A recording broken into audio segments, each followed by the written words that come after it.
Hello everybody, I'm Salim Kikeke. Welcome to Focus on Africa. Our top stories.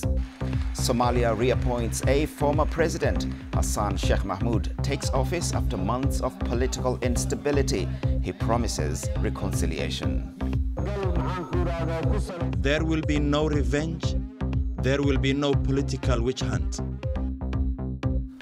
But with the country battling drought and security issues as well as political infighting, we'll examine what Mr. Mahmoud has to tackle first.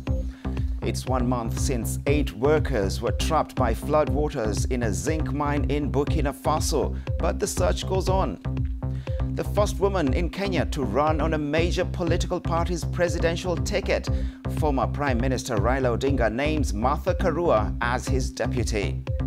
Also in the program, waste no more. The cocoa farmers in Ghana now making money from pulp inside the beans that's usually thrown away. And in sport, Nigeria Football Federation agreed terms with Jose Peseiro to become coach of the Super Eagles.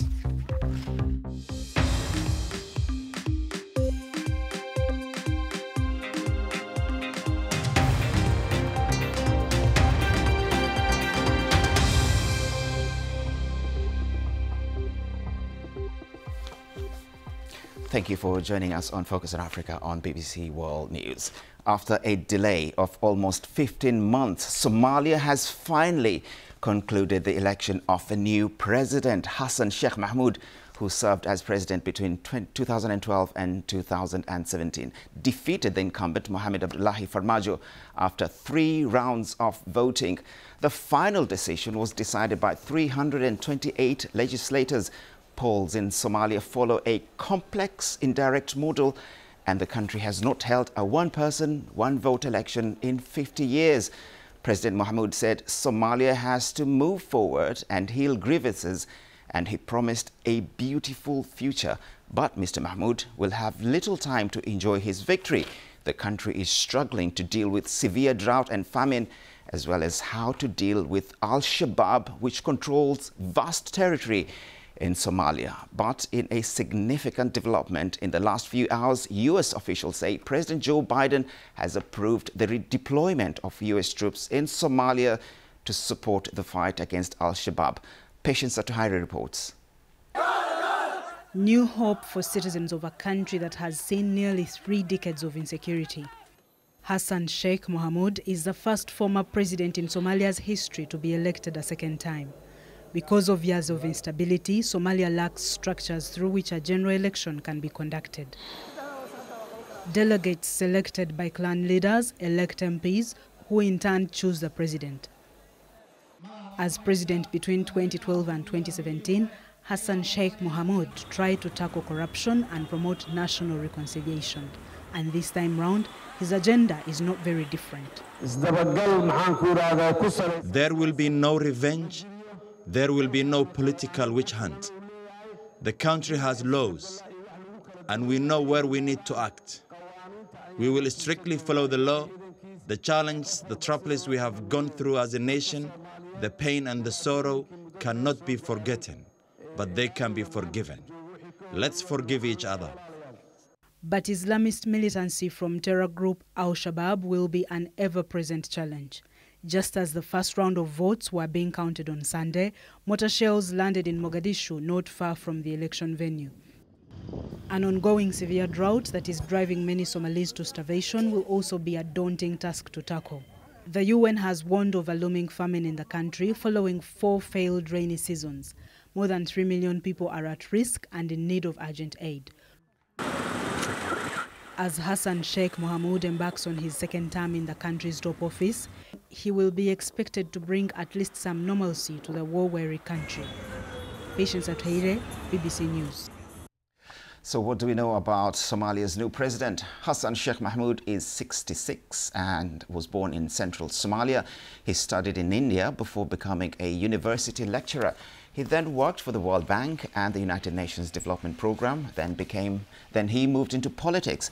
In 2012, Mr. Mahmoud declared his intention to run for president. He succeeded holding the office until 2017. His government was the first to be internationally recognized. since the beginning of the civil war in 1991. He then lost the presidency to Mohamed Abdullahi Farmajo, the man whom he now replaces. Well, with me now is Bella Shego from BBC Somali Service. Thank you so much, Bella, for taking time to speak to us. What would be the president's priority once he starts work? I mean, there's a lot to do. I know, Salim, there's indeed a lot of things to do: security, humanitarian crisis, and a lot of other stuff. But the most important thing right now, in order to, resolve the issues that I've just said, is to unite Somalia, a Somalia that's, politically very divided right now. So we have seen in the past few years that there has been a lot of, disagreements, let me just say, rift between the central government and the federal regional states. So the first thing that the new president has to do is to work on these issues. The second most important thing is to build a government that works on that unity. He needs a very strong and coherent team that, works with him in order to solve these issues. And the other thing is to simply gain the people's trust, because people in Mogadishu and in general Somalia are very traumatized. They don't really trust politicians. So he really needs to gain their trust. It's quite a hard task to do. But in terms of security, we understand Al-Shabaab still operate in Somalia, and we've just heard that President Joe Biden has approved the redeployment of troops in Somalia. Do you think that's a good move? Will it help Somalia's fight against Al-Shabaab? It's indeed really very good, because when American troops left Somalia, we have seen an increase in, Al-Shabaab's attacks. They were getting more and more stronger. Not just that, but also the government, was focusing more on, political issues rather than, the fight against them and, focusing on security. But if American troops, come back to Somalia, I think together with the federal government, they can intensify the fight against Al-Shabaab and, at least make them weaker, because what we are seeing now is that they are getting stronger. Now, with the new president, he was president from 2012 to 2015.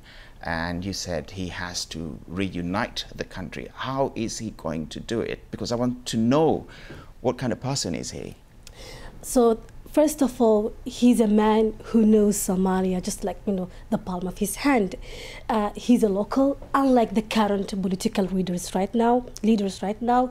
He just has, in-depth knowledge of what Somalia needs. He was part of building the federal system in Somalia. He built the regional, federal states. So he knows a lot of things. And, this knowledge will help him to understand what needs to be done and, what priorities need to be done first and what can wait. And the other thing is he's just part of the people. He has been in this country his whole life. He knows what people need. So I think that, if Hassan Sheikh, works with the different people in Somalia, the political leaders, the community, that he can do something. Let's talk about the only female candidate who ran for president. She was eliminated in the first round. She got only one vote. Did that surprise you? Not really. I would really be very surprised if the opposite has happened, because Somali people, they don't really want to be led by a woman. But let's be optimistic. This year has really been a very positive year for Somali women. We had the first female deputy speaker in the parliament, and she has been elected. And even though Fawzia did not get any votes, but she opened a new door for Somali women to dare, to dream, and to compete with men. Time is running out, but I'm just going to squeeze in one question. Are you optimistic with with what has happened in Somalia? Yeah, I have to really be very optimistic, because at least Somalia, succeeded to hold a fair and free elections, even though it was indirect, but that's still something, and it's really very big, because a lot of us were fearing that that may not happen. And secondly, it's a new era for the country, new president, and people are really very happy.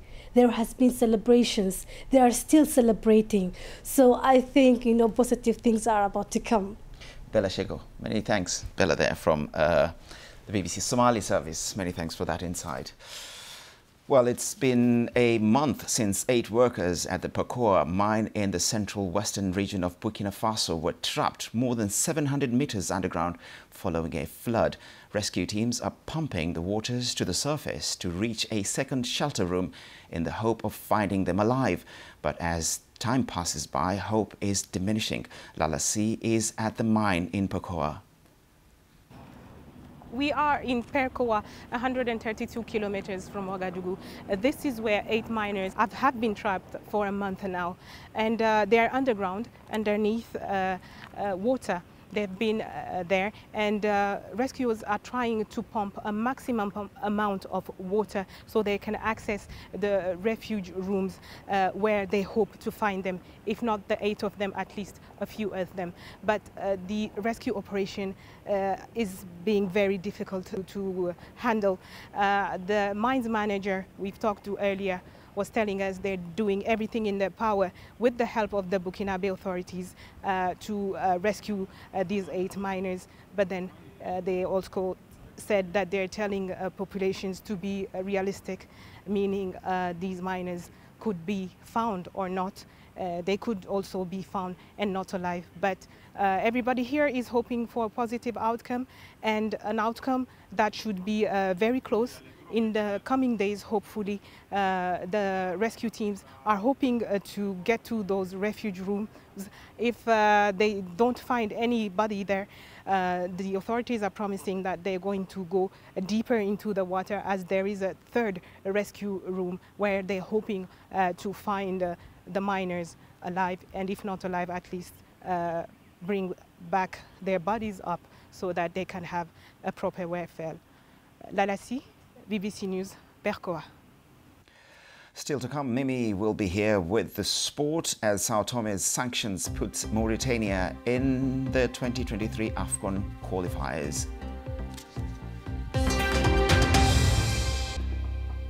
Welcome back. This is Focus on Africa with me, Salim Kikeke. Kenya's former Prime Minister Raila Odinga, who's running for president, has named his deputy.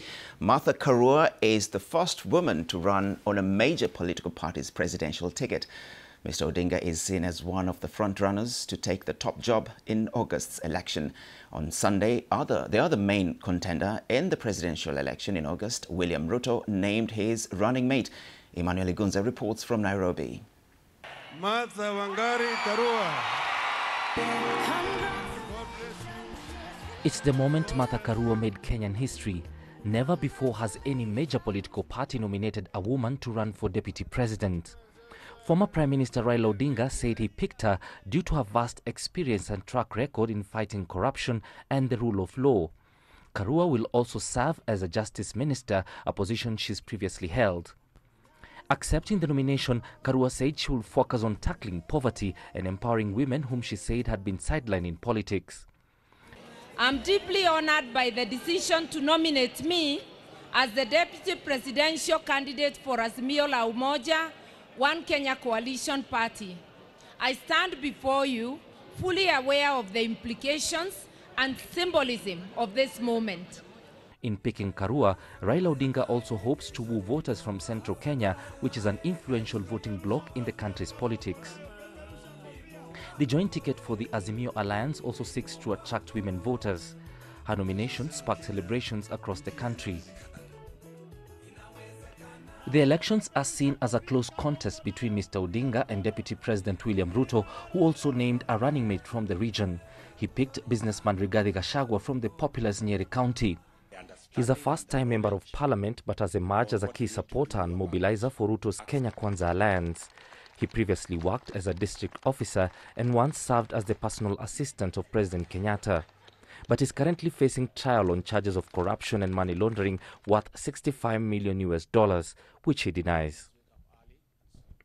These elections are seen as the most competitive in Kenya's history, but the run-up has deeply divided the country. Emmanuel Igunza, BBC News. To the United States now, and investigators in upstate New York are looking into whether authorities missed any telltale signs left by an 18-year-old gunman before he opened fire at a Buffalo supermarket, killing 10 people. Authorities said Peyton Gedron carried out an act of racially motivated violent extremism. They have also discovered a 180-page document seemingly authored by the attacker in which he describes himself as a fascist and a white supremacist and had planned to keep on driving, in his words, shoot more black people. Authorities will now focus on what could have been done to stop him. Now, cocoa farmers normally make very little profit compared to the multi-billion-dollar chocolate industry, where most of the beans end up. But now a new initiative, the first of its kind in Africa, is helping farmers in Ghana to make an income from the pulp that's left behind in the processing of the beans. The BBC's Thomas Nadi reports from Akufom in southern Ghana. A community processing unit makes its way to a cocoa farming village in southern Ghana. The solar-powered facility extracts juice from cocoa pulp. It's easy to set up and can be moved to any cocoa growing community. So this is the cocoa beans. They cut open, and then the whitish substance you see protecting the beans is called a pulp. That's what is squeezed to extract the juice. Previously, they'll just remove the seed and then leave it like this for a period of 7 days for the juice to drain. But now they are able to extract it and then process it for consumption. It was considered waste and discarded. Comfort Annabelle is a cocoa farmer. She prepares the cocoa beans for processing. Today, the community processing center has come to her area, and she's here to sell the pulp. Comfort is one of the over 2,000 farmers who sell their pulp to the Swiss Ghanaian startup called Kwa, the company that started the initiative. She earns over $300 per bag from the waste. Previously, we used almost all our money to pay the laborers who work on the farm. We couldn't even educate our children, but now we can pay their school fees, and I even used some of the money to support the building of our house. Farmers here were initially skeptical about it. That's because some of the pulp is used to help ferment the cocoa beans. They thought if they sold it, it would change the quality of the beans. They also couldn't imagine anyone buying the waste that was left over. We process the beans and give the cocoa beans back to the farmers, for which they also ferment and sell. And our processing is strategically done in such a way that you only take about 70%, so the 30% remaining, which is also very essential for fermentation, is left. So the quality of the Ghanaian cocoa is really there for them. The extracted juice is transported to this small factory in the nearby town. Here, it is pasteurized and heated to kill any bacteria. It's then packaged for export. This is how the final product looks like after going through all the quality control procedures. It tastes very sweet with natural cocoa flavor. The pulp is processed into both juice and powder. The Swiss chocolatier Lindt buys it as a natural sweetener to use in a sustainable range of its chocolate. Ghana and Côte d'Ivoire are the largest producers of cocoa, accounting for 65% of global production. But farmers here want to reap a fair share of the multi-billion-dollar cocoa industry. They hope this new initiative is a step towards that. Thomas Nadi, BBC News, Akufom in southern Ghana. You're watching BBC Focus on Africa. It's now time for some sport, and Mimosa is here. Mimi. Thank you, Salim. Nigeria have agreed terms with former Porto and Sporting Lisbon boss Jose Peseiro to take charge of the men's national team. The 62-year-old was previously named as Nigeria coach in December and was set to take over the Super Eagles after the Africa Cup of Nations. The Portuguese then rejected the West African nation in February after their exit from the tournament following contractual disagreements. But Peseiro will now finalize a deal before Nigeria play 2 friendlies in the United States later this month. Now, Ashanti Gold and Inter allies have been relegated to the 3rd tier of Ghanaian football, with players and officials of both clubs also sanctioned for match fixing. The Ghana Football Association have found both teams guilty of match manipulation. More on that story on the BBC Sport Africa website. Moving on to Mauritius, will play in the group stage of the 2023 Africa Cup of Nations qualifiers after Sao Tome y Principe was sanctioned for fielding an ineligible player during their preliminary round tie. They will now take their place in Nigeria's qualifying group. The Mauritius FA lodged a complaint that Sao Tome's Luis Lille had not followed the Confederation of African Football's COVID-19 protocol. And Al Ahly saw off Entente Satif 6-2 on aggregate to set up an African Champions League final showdown against Wydad Casablanca. Egyptian giants Ahly had won the first leg of their last 4 tie 4-0 and secured a 2-2 draw in Algeria over the weekend to progress. The Cairo club will bid for an unprecedented 3rd straight title and a record-extending 11th overall triumph against Wydad on the 30th of May. The final is due to be played in Morocco, but Al Ahly have appealed to the Court of Arbitration for Sport over the choice of venue. Pizzo Motsimana spoke about the atmosphere during the game. Basically what I said, this was a good game. It was not only a good game on the pitch, it was a good game on the grandstand. And the Satif supporters showed us a lesson that sometimes you can lose and but have sportsman spirit and fair play. I've never seen this before. The team go out of the tournament, of the semi-finals, and they clap hands for you. So we came to Algeria to learn, and a very good lesson. Law on Ivory Coast midfielder Seko Fofana has won the Marc-Vivien Foé Award, which is handed to the best African player in France's top flight. The 27-year-old, who was once on the books of Manchester City, captains his club's side and has scored 8 goals in 37 appearances in Ligue 1 this season. To tennis, where Tunisia's Ons Jabeur is up to a career high, number 6 in the world, after finishing as runner-up to Iga Swiatek in the Italian Open on Sunday. Jabeur became the first African woman to win a WTA 1000 title in Madrid last week. Former Nigeria basketball player Ime Udoka led his Boston Celtics and Milwaukee Bucks reign as the NBA champions with a 109-81 win in their decider on Sunday. The Celtics will now face top seeds, the Miami Heat, in the Eastern Conference Finals. Giannis Antetokounmpo scored 25 points with 20 rebounds and 9 assists. He is the first player in NBA history to record 200 points in a playoff series. The Celtics came from behind to take control of the game. Giannis, who missed some of his usual shots, of course, in that match. And that's all the sports. Salim? Many thanks, Mimi. Thanks for the sport. Please feel free to get in touch with me and some of the team on social media. I'm at Salim, S-A-L-Y-M, and if you tweet me, I'll tweet you right back. Well, that's all we have from the program. From me, Salim Kikeke, and the rest of Focus on Africa team, it's goodbye.